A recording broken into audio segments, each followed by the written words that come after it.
नमस्कार, आप सभी का स्वागत डीडी न्यूज पर। आप देख रहे हैं हमारा सांकेतिक भाषा का विशेष बुलेटिन। आपके साथ मैं हूं मुकुल शर्मा, मेरे साथ मौजूद है मेरे सहयोगी बीना सिंह। तमाम खबरों से आपको रूबरू कराएंगे, लेकिन सबसे पहले नजर डालते हैं हेडलाइंस पर।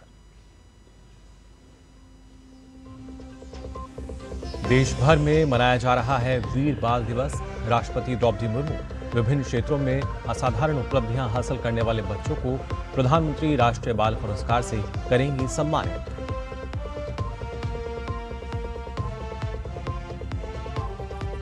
वीर बाल दिवस के मौके पर प्रधानमंत्री नरेंद्र मोदी आज नई दिल्ली में आयोजित राष्ट्रीय कार्यक्रम में भाग लेंगे। गुरु गोविंद सिंह जी के साहिबजादों की शहादत को किया जाएगा नमन।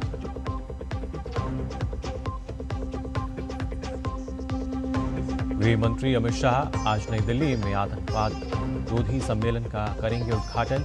2 दिवसीय सम्मेलन में राष्ट्रीय सुरक्षा को प्रभावित करने वाले मुद्दों और आतंकवाद से उत्पन्न खतरों पर होगा मंथन।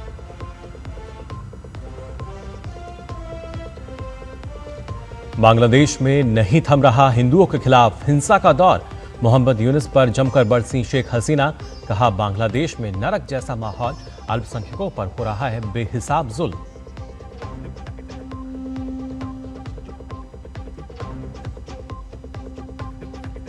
और महिला क्रिकेट में भारत और श्रीलंका के बीच आज तिरुवनंतपुरम में खेला जाएगा तीसरा T20 मुकाबला। 5 मैचों की श्रृंखला में 2-0 से आगे टीम इंडिया की नजर सीरीज पर कब्जा जमाएगी।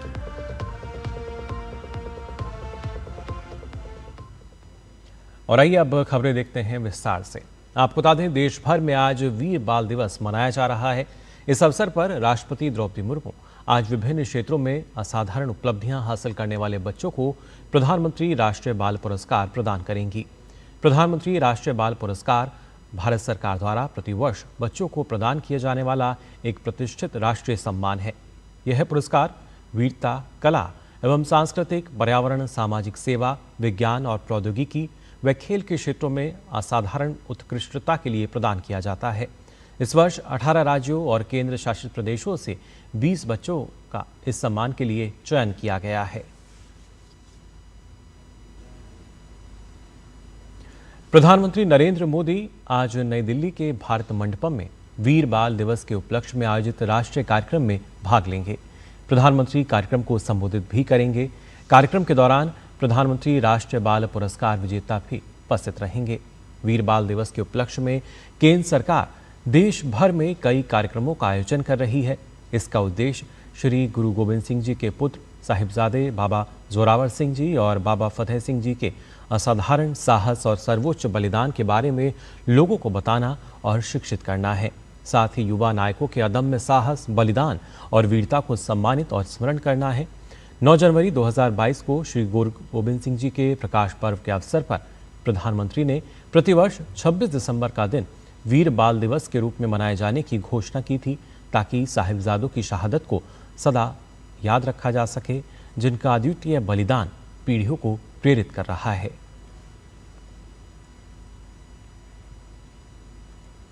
गृह मंत्री अमित शाह आज नई दिल्ली में आतंकवाद विरोधी सम्मेलन का उद्घाटन करेंगे।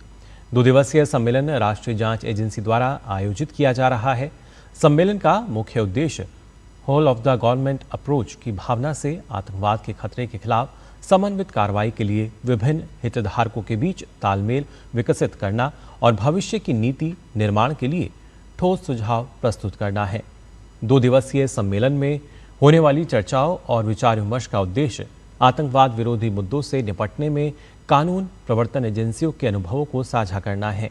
इस सम्मेलन में विदेशी न्याय क्षेत्रों से साक्ष्य एकत्रित करने, आतंकवाद विरोधी जांच में डिजिटल, फॉरेंसिक और डेटा विश्लेषण, मुकदमे का प्रभावी प्रबंधन, कट्टरता से निपटना, जासूसी और राष्ट्रीय सुरक्षा के लिए उभरते हाइब्रिड खतरों सहित आतंकवाद से संबंधित अन्य विषयों पर सत्र शामिल हैं।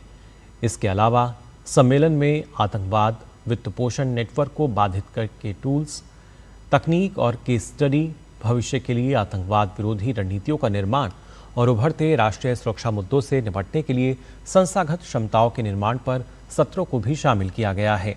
प्रधानमंत्री नरेंद्र मोदी के आतंकवाद के खिलाफ जीरो टॉलरेंस विजन के तहत आयोजित यह वार्षिक सम्मेलन उभरते खतरों से निपटने के लिए भारत की अगली पीढ़ी की रणनीतियों पर विचार विमर्श करने का एक मंच बन गया है। बात बांग्लादेश की, जहां पर हिंदू अल्पसंख्यकों पर अत्याचार थमने का नाम नहीं ले रहे हैं। इस दौरान बांग्लादेश में एक और हिंदू व्यक्ति की भीड़ द्वारा पीट कर निर्मम हत्या का मामला सामने आया है। सूत्रों के अनुसार राजबाड़ी जिले के पांगशा जिला में बुधवार रात एक और हिंदू युवक की भीड़ द्वारा पीट कर हत्या कर दी गई। मृतक की पहचान अमृत मंडल उर्फ सम्राट के रूप में हुई है। पुलिस मामले की जांच कर रही है और आगे की कार्रवाई की जा रही है। स्थानीय पुलिस ने इस संबंध में सलीम नामक एक व्यक्ति को हिरासत में भी लिया है। सलीम के पास से एक पिस्टल और एक देसी बंदूक भी बरामद की गई है। गौरतलब है कि बीते कुछ दिनों से बांग्लादेश में हिंसा बदस्तूर जारी है। ढाका से लेकर चटगांव तक भीड़ के प्रदर्शन और उससे जुड़ी हिंसा की खबरें लगातार सामने आ रही हैं। वहीं बांग्लादेश की पूर्व प्रधानमंत्री शेख हसीना ने मोहम्मद यूनुस के नेतृत्व वाली अंतरिम सरकार पर जमकर हमला बोला। उन्होंने यूनुस सरकार पर बांग्लादेश में गैर मुसलमानों के खिलाफ अकल्पनीय अत्याचार करने का आरोप लगाया। शेख हसीना ने कहा कि अवैध रूप से सत्ता हासिल करने वाली यूनुस सरकार में धार्मिक अल्पसंख्यकों को बेरहमी से मार डालने जैसी भयावह घटनाएं सामने आ रही हैं। शेख हसीना ने मोहम्मद यूनुस पर सभी धर्मों और समुदायों के लोगों की धार्मिक स्वतंत्रता में हस्तक्षेप का आरोप लगाया। उन्होंने कहा कि उन्हें पूरा विश्वास है कि बांग्लादेश के लोग इस अंधकारमय काल को अधिक समय तक बर्दाश्त नहीं करेंगे।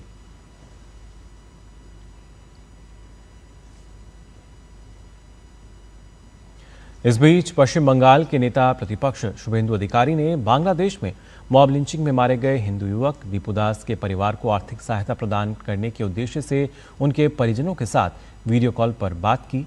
शुभेंदु अधिकारी ने दीपू दास के परिजनों को हर संभव सहायता उपलब्ध कराने का भरोसा दिया।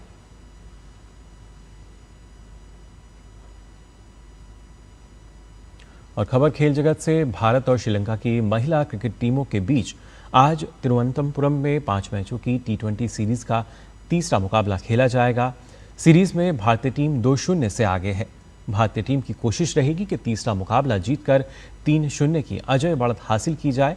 वहीं श्रीलंका की बात करें तो टीम सीरीज बचाने के इरादे के साथ मैदान पर उतरेगी। भारतीय खिलाड़ी शेफाली वर्मा शानदार फॉर्म में है और उन्होंने पिछले मैच में 34 गेंद पर 69 रन की पारी खेली थी। भारतीय टीम ने पहला मैच 8 विकेट से अपने नाम किया था, जबकि दूसरे मैच को टीम ने 7 विकेट से जीतने में सफलता हासिल की। तो फिलहाल के लिए सांकेतिक भाषा के इस विशेष बुलेटिन में बस इतना ही। मुझे और मेरी सहयोगी हम दोनों को दीजिए अनुमति। नमस्कार।